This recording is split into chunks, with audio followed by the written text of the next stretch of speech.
दोस्तों नमस्कार। हमारे चैनल अनसुने किस्से में आपका स्वागत है। अनसुने किस्से में हम हर मंगलवार आपके साथ साझा करते हैं कुछ रोचक घटनाक्रम और कहानियां। तो आइए आज सुनते हैं कहानी एक और अपराध। ये कहानी हमारी उस घिसी पिटी व्यवस्था की है जो नियम कायदों के नाम पर अक्सर सच को भी कटघरे में खड़ा कर देती है और एक बेकसूर को सजा का हकदार बना देती है। उम्मीद है आपको पसंद आएगी। गांव में आज सुबह से ही चहल पहल थी। लोग तैयार होकर पंचायत भवन की ओर जा रहे थे। एक एक कर पंचायत भवन में गांव वालों की भीड़ जमा हो रही थी। गांव के सभी बड़े मनई और पंच पंचायत भवन पहुंच चुके थे। प्रधान जी का इंतजार हो रहा था। करीब आधा घंटे बाद यहां लगने वाली कचहरी में गांव के प्रधान को एक अनोखे केस का फैसला सुनाना था। पंचायत भवन का परिसर अब लगभग खचाखच भर चुका था। गांव के लोगों का कहना था कि इसके पहले किसी भी केस के फैसले में इतनी भीड़ नहीं जुटी। कई लफड़े झगड़े हुए, लोगों ने दूसरों के खेतों पर कब्जा कर लिया, कई गाय भैंस बैल चोरी हुए, लाठियां चली, सिर फूटे, लेकिन हमेशा दो चार अपराध मर्मज्ञ लोग मिलकर कोई न कोई राह निकाल लेते और विवाद को शांत कर लेते। अमूमन गांव के कुछ प्रतिष्ठित लोग एक जगह बैठकर फरियादी को उसकी हैसियत के हिसाब से तौलते और ऊंच नीच छोटा बड़ा यह सब देखकर फैसला सुना देते। गांव के बड़े से बड़े मामले ऐसे ही सुलझ जाते। लेकिन इस बार केस कुछ अलग तरह का था, इसलिए गांव का हर व्यक्ति फैसला सुनने के लिए उत्सुक था। लोग पंचायत भवन की ओर ऐसे दौड़े चले जा रहे थे जैसे वहां पजीरी बटने वाली हो। फैसला गांव के युवक सूरज के अपराध पर होना था। सूरज के आगे पीछे कोई नहीं था। गांव में उसका एक छोटा सा पुश्तैनी घर था। सगे संबंधियों के नाम पर उसकी एक छोटी बहन थी जो अपनी ससुराल में रहती थी। वह गांव में ही छोटा मोटा काम करके किसी तरह गुजारा करता था। हाँ, जब पेट भरने का कोई जुगाड़ न होता तो इसके लिए वह कोई न कोई जतन जरूर कर लेता। सूरज ने 5 साल पहले गांव के जमींदार के बगीचे से कटहल चुराई थी। चोरी के बाद रंगे हाथ पकड़ा गया था। मामले को पहले गांव के कुछ बड़ी तोंद वाले विद्वानों ने सुलझाने का प्रयास किया, लेकिन जब बात नहीं बनी तो केस पंचायत को सौंप दिया गया। घटना भी कोई छोटी मोटी नहीं थी। जमींदार के कटहल की चोरी का गंभीर अपराध था। सूरज ने 4 साल तक पेशियों में जूते घिसे और साल भर पहले उसे उसके अपराध की सजा भी मिल चुकी थी। तब प्रधान जी ने सजा सुनाने के बाद गांव वालों को कुछ देर रुकने का फरमान जारी करते हुए गंभीर स्वर में कहा था, गांव वालों, सूरज अभी एक और सजा का हकदार है। उसने चोरी के अलावा एक और पाप किया है, उसकी भी सजा उसे मिलेगी। लेकिन सूरज का दूसरा अपराध क्या है यह प्रधान जी ने नहीं बताया था। उन्होंने कहा था कि सूरज का दूसरा अपराध तभी बताया जाएगा जब उसकी सजा सुनाई जाएगी। प्रधान जी ने सूरज के दूसरे अपराध को अपने पेट में ही दबा लिया था। धोखे से वह उनके मुंह के रास्ते कहीं बाहर ना आ जाए, इसलिए उन्होंने पेट में कैद उस अपराध पर लोटे भर पानी का बोझ रख दिया था। अब प्रधान जी के पेट का पानी सूख चुका था और कुछ ही देर बाद सूरज का दूसरा अपराध उनके पेट से निकलकर सबके सामने आने वाला था। गांव वालों के मन में बड़ा कौतूहल था। बात ही कुछ ऐसी थी, जिस अपराध के बारे में किसी को कुछ पता ही न हो उसकी सजा का ऐलान जो होना था। गांव के इतिहास में पहली बार आज पंचायत की कचहरी में इतनी ज्यादा भीड़ जुटी थी। पंचायत भवन के चारों ओर लोगों के सिर ही सिर दिख रहे थे, ऐसे सिर जिनमें कोई हरकत नहीं थी। न्याय के मंदिर में झुके हुए अचेतन सिर। हर किसी सिर के भीतर छुपे भेजे में सिर्फ एक ही सवाल उमड़ रहा था कि आखिर सूरज ने दूसरा कौन सा अपराध कर दिया जो पंचायत में सबके सामने बताया नहीं गया। न जाने उसे अब क्या सजा मिलेगी। आरोपी सूरज को भी अपने दूसरे अपराध के बारे में कुछ पता नहीं था, फिर भी वह सजा के लिए तैयार था वह हमेशा यही कहता, मैंने चोरी की थी, अपराध भी कबूल कर लिया था, चोरी के बाद भागने की कोशिश भी नहीं की थी और उसकी सजा भी भुगत चुका हूं। अब न जाने अनजाने में मुझसे कौन सा अपराध हो गया जिसके लिए एक और सजा सुनाई जाएगी। पंचायत के नियम अनुसार चोरी की सजा 1 साल गांव से बाहर रहने की है।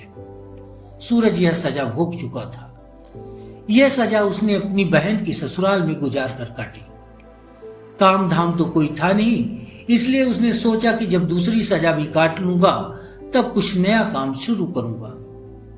अब उसके इर्द गिर्द दूसरी सजा का भूत मंडरा रहा था। सूरज आज पांव फटने के पहले ही पंचायत भवन पहुंच गया था। वह चाहता था कि फैसला जल्दी हो और वह दूसरी सजा काट कर कोई नया काम शुरू करे। उसके मन में सजा को लेकर कोई डर नहीं था, लेकिन यह जरूर जानना चाहता था कि उससे दूसरा अपराध कब और कैसे हो गया। भीड़ से दूर पंचायत भवन के कोने में खड़े सूरज के मन में शब्द विहीन सवालों के ज्वार भाटे उमड़ रहे थे। इसी बीच सभा में गचर पचर कर रहे लोग अचानक शांत हो गए। लकालक कुर्ता पगड़ी पहने प्रधान जी आ चुके थे।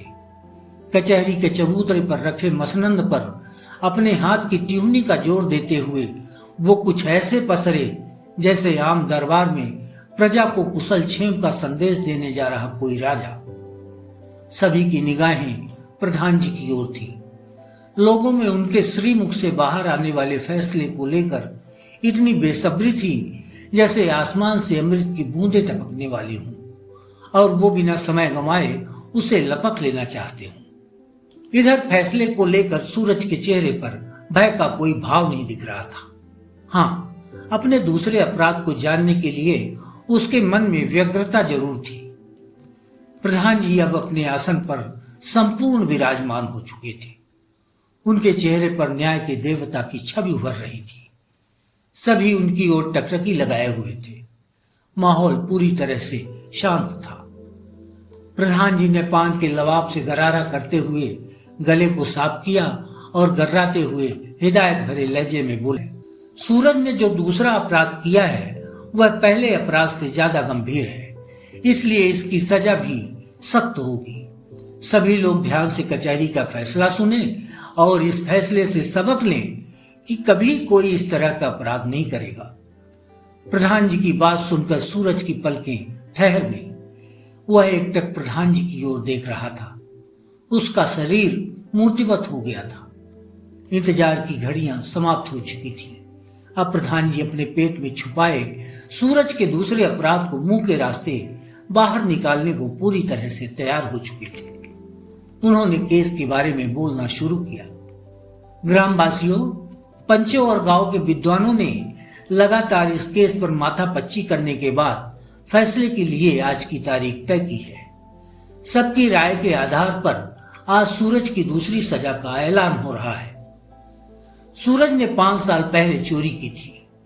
चोरी के अपराध की सजा भी उसे मिल चुकी है, लेकिन जब उसने चोरी की उसी समय अनजाने में उसने एक और अपराध कर डाला जो चोरी से भी ज्यादा संगीन है। इसकी सजा कठोर है। सूरज को चोरी के आरोप में 1 साल के लिए गांव निकाला की सजा दी गई थी, परंतु इस अपराध की सजा 2 गुनी होगी। उसे अब 2 साल के लिए गांव से बाहर रहना होगा। इसके साथ ही पंचायत में सबके सामने उसे धर्म पालन की प्रतिज्ञा भी लेनी होगी।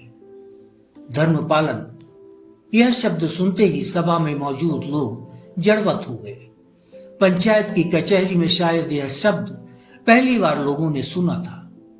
लोग सोच रहे थे, आखिर सूरज ने ऐसा कौन सा धर्म कर दिया जो उसे सजा भुगतने के साथ ही धर्म पालन की प्रतिज्ञा भी लेनी होगी।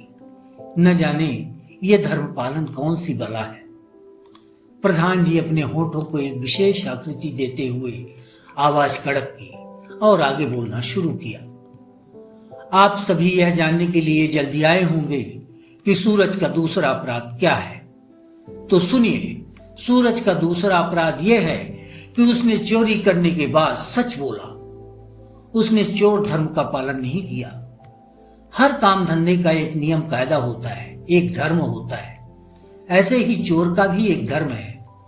जिस तरह से कसाई किसी जीव की हत्या करने के बाद प्रायश्चित नहीं करता, लुटेरा किसी का सामान लूटने के बाद अफसोस नहीं जताता, उसी तरह चोर को भी चोरी करने के बाद ना तो समर्पण करना चाहिए और ना ही सच बोलना चाहिए। उसे खुद के बचाव के लिए यथासंभव झूठ की मजबूत दीवार खड़ी करनी चाहिए। चोरी करने के बाद चोर को भागना चाहिए, लेकिन सूरज ने ऐसा नहीं किया।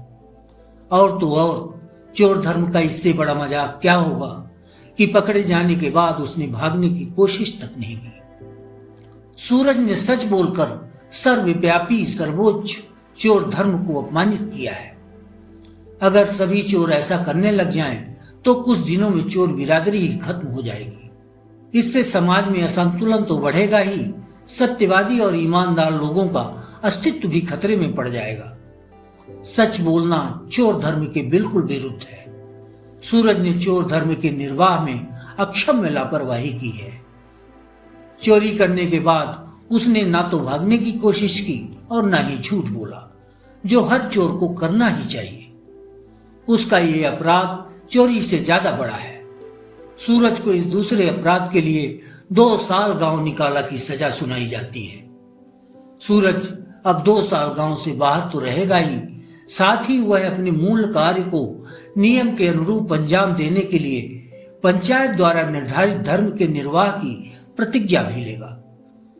फैसला सुनाने के बाद प्रधान जी विराट विजयी मुद्रा के साथ जनता जनार्दन की ओर मुखातिब हुए और न्याय धर्म का पालन करते हुए पान की एक लंबी पीक मां वसुंधरा की छाती पर उड़ेल दी।